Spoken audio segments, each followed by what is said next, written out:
আসসালামু আলাইকুম, কেমন আছেন সবাই? আশা করি সবাই ভালো আছেন।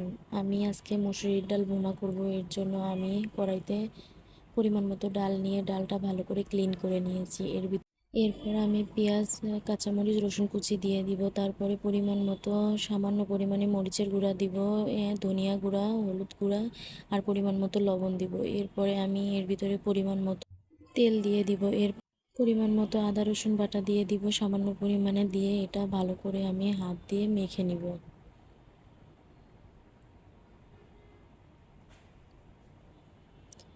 এই তো আমি হাত দিয়ে ভালো করে মেখে নিচ্ছি, নিয়ে তারপরে এর ভিতরে পরিমাণ মতো পানি দিয়ে দিব, দিয়ে আমি চুলার জালটা জ্বালিয়ে দিব। এরপরে ওয়েট করব যতক্ষণ না বলক আসে। তো বলক আসলে আমি ভালো করে নেড়ে দিব। এরপর আমার ডালটা প্রায় হয়ে এসছে, আর একটু হবে। তো এই তো আমার ডাল প্রায় হয়ে আসছে।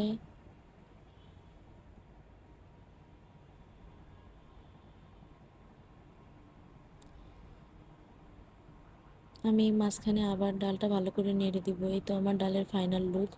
সবাই ভালো থাকবেন। আসসালামু আলাইকুম। আল্লাহ হাফেজ।